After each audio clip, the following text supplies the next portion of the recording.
হরিপুর গ্রামে হরি নামে এক গরিব কৃষক ছিল। হরি তার বউ নিপা ও মেয়ে ইভাকে নিয়ে বাস করত। হরি খুব গরিব কৃষক। হরির নিজের কোনো জমি জমা ছিল না। হরি অন্যের জমিতে চাষ করত। তাতে যা ফসল হতো তার অর্ধেকের বেশি জমির মালিক গণেশবাবুকে দিয়ে দিতে হতো। কই গো গিন্নি, কোথায় গেলে গো? হ্যাঁ গো, বলো, কি বলবে? তাড়াতাড়ি কয়েকটা পান্তা মরিচ খেতে দাও দেখি, বেলা উঠবার আগে মাঠে যেতে হবে। তুমি বসো, আমি এক্ষুনি তোমার জন্য খাবার নিয়ে আসছি গো। হ্যাঁ, তাড়াতাড়ি যাও দেখিনি।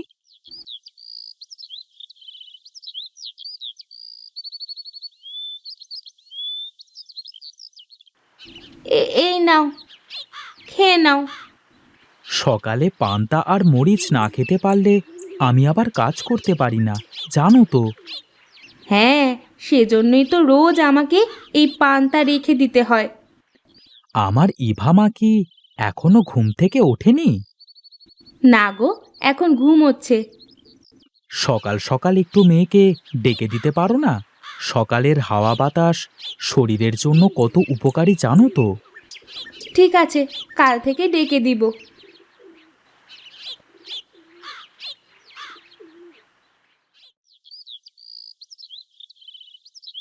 এখন আমি চললাম গিন্নি।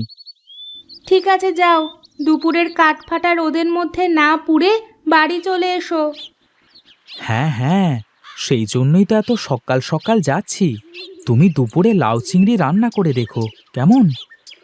ঠিক আছে গো। হরি মাঠের দিকে রওনা দিতে থাকে। মাঠের রাস্তা দিয়ে সকালে স্নিগ্ধ বাতাস খেতে খেতে হরি চলতে থাকে।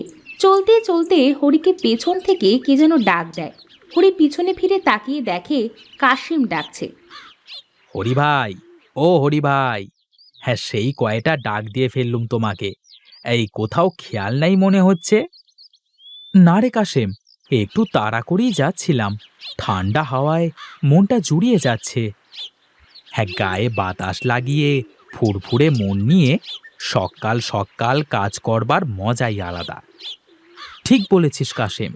তাছাড়া দুপুরবেলায় যে রোদ পড়া শুরু করেছে, তাতে তো কাজ করবার মতো অবস্থা থাকে না। ঠিকই বলেছ ভাই, রোদের তাপ দিন দিন বেড়েই চলেছে। আর সামনে চৈত্র মাস আসতেছে তো। পানির অভাবে ধানের জমি ফেটে গেছে। বৃষ্টি না হলে তো ফসল ঘরে তোলাই যাবে না বোধহয়। কি আর করবার আছে বলো ভাই, সবই ওপরওয়ালার ইচ্ছা। কথা বলতে বলতে হরি আর কাশেম মাঠে চলে আসে এবং কাজ করতে শুরু করে।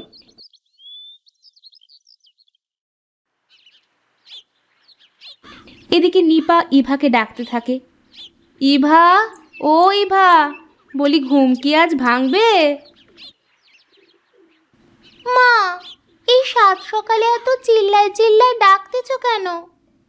বলি এই সাত সকালে না ডাকলে যে তোমার সকাল দুপুর হয়ে যাবে মা। কেবল স্বপ্নটা দেখতে শুরু করেছিলাম, দিলে তো সব মাটি করে। তা কি স্বপ্ন দেখতে শুরু করেছিলি বল দেখি? আমি দেখলাম আমরা অনেক বড় লোক হয়ে গেছি। এক সুদর্শন ছেলে ঘোড়া গাড়িতে টগবগিয়ে আমাদের বাড়ির সামনে এসে দাঁড়ালো। তারপর তারপর কি হলো?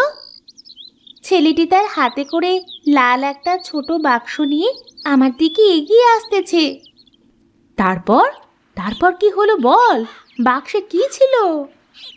বাক্সটা আমার হাতে দেবার আগেই তো তুমি ডেকে ঘুমটা ভাঙিয়ে দিলে। ঠিক আছে, কালকে আবার বাকিটা দেখিস। তাই আবার কখনো হয় নাকি? কি বলছিলে বলো? চাষি বাড়ির মেয়ে, একটু সকাল সকাল ঘুম থেকে উঠতে হয়। বাড়িতে কত কাজ পড়ে থাকে। আমি অত কাজ টাজ করতে পারবো না। কাজ করতে না পারলে যে শ্বশুর বাড়ি গেলে দুদিনের বেশি থাকতে পারবি না মা। সে যখন শ্বশুর বাড়ি হয় তখন দেখা যাবে। এখন তোমার কি কাজ করে দিতে হবে বলো? তাড়াতাড়ি উঠোনটা ঝাড় দিয়ে দে দেখি।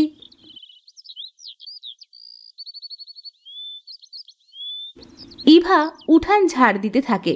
নিপা থালা বাসন মাজতে বসে। থালা বাসন মাজা শেষ করে নিপা রান্নাঘরে রান্না করতে যায়। ইভা উঠান ঝাড়ু দেওয়া শেষ করে ঘরে চলে যায়।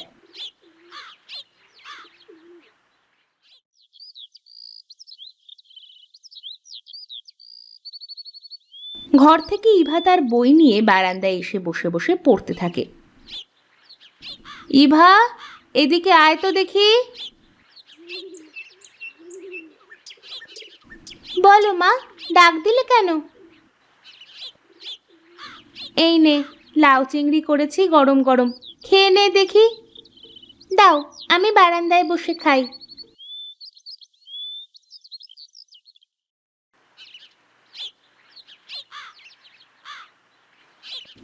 ও মা গো, কি ঝাল! মা, ও মা, এক গ্লাস পানি দাও তো। পানি না নিয়ে তো খেতে বসে গেলি। এই নে।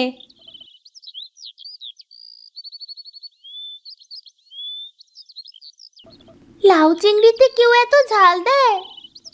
কই এত ঝাল? লাউ চিংড়িতে এতটুকু ঝাল না হলে যে তোর বাপ খেতে পারবে না।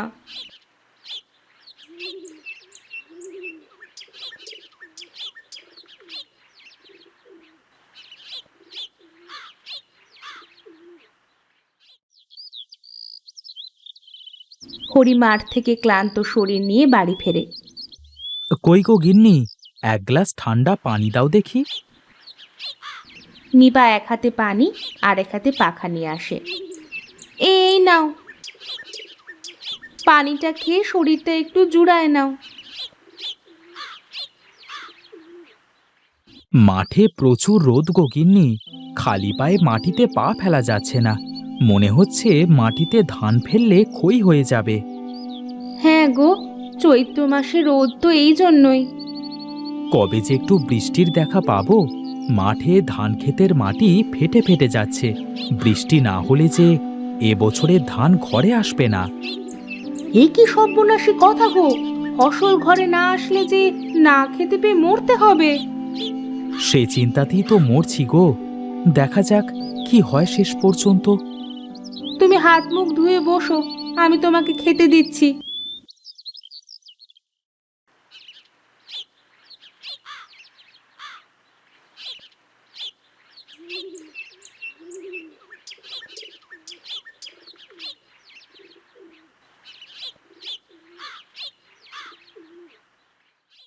বাহ, লাউ চিংড়ির তো খুব স্বাদ হয়েছে। আমার ইভামা কোথায়? ঘরের মধ্যেই তো ছিল। ইভা, ও ইভা। হ্যাঁ মা, বলো। আয় মা আয়, এখানে আয়, বস এখানে। হ্যাঁ, তা তোমার পড়াশোনা কেমন চলছে মা? ভালোই চলছে বাবা। আমরা হলো মুখ্য সূক্ষ্ম মানুষ, এই জন্য তোকে লেখাপড়া শেখাচ্ছি মা। মন দিয়ে লেখাপড়া করবি, কেমন? ঠিক আছে বাবা।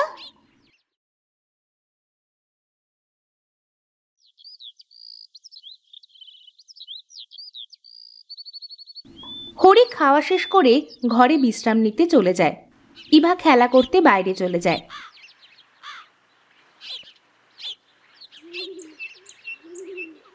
নিপা বাড়ির বিভিন্ন কাজ করতে থাকে। এমন সময় সুনীল হরির বাড়িতে আসে। হরি ভাই, ও হরি ভাই। হরি ভাইকে ডেকে বলো কর্তামশাই ডেকে পাঠিয়েছে একবার। আমি চললুম। সুনীল চলে যায়। হরি ঘর থেকে বের হয়ে আসে। কে ডাকছিল গিন্নি? সুনীল এসেছিল, বলে গেল কর্তামশাই তোমাকে ডেকে পাঠিয়েছে। এই বলে সুনীল তো চলে গেল। ঠিক আছে, তাহলে ও বেলায় গিয়ে শুনে আসব। এখন একটু বিশ্রামের প্রয়োজন। আমি ঘুমিয়ে গেলে ডেকে দিও তো।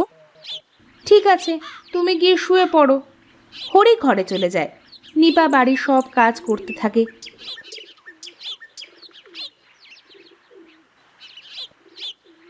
কিছুক্ষণ পর নিপা হরিকে ডাকতে থাকে। কই গো, শুনছো? বেলা পড়ে গেছে, উঠে পড়ো উঠে পড়ো। কর্তামশাইয়ের সাথে দেখা করতে যাবে না? বেলা পড়ে গেছে দেখছি। বলি সেজন্যই তো ডেকে দিলুম। ঠিক আছে, আমি তাহলে কর্তামশাইয়ের সাথে দেখা করেই আসি। হরি কর্তামশাইয়ের সাথে দেখা করতে চলে যায়।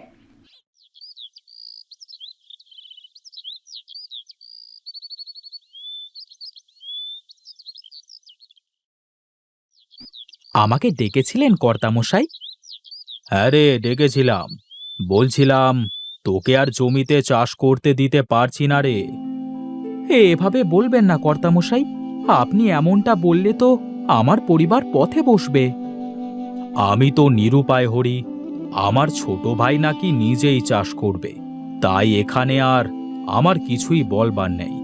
আর শোন, যাওয়ার সময় ওখান থেকে বড় দেখে একটা তরমুজ নিয়ে যাস, কেমন?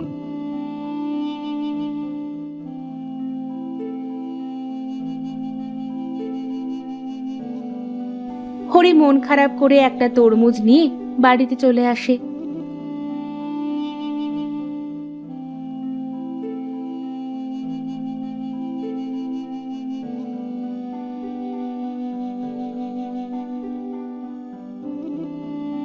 কি হয়েছে মা, তোমরা এভাবে মন খারাপ করে আছো কেন?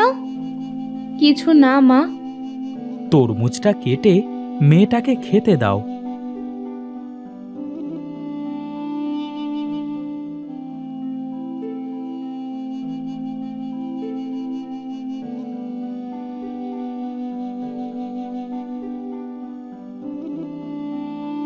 নিপা ইভাকে তরমুজ কেটে খেতে দেয়।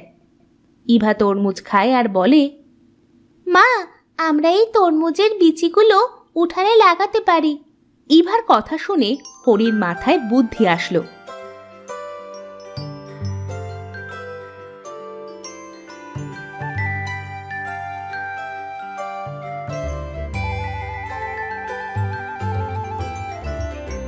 তারা সব তরমুজ খেয়ে বিচিগুলো উঠানে বুনে দিল।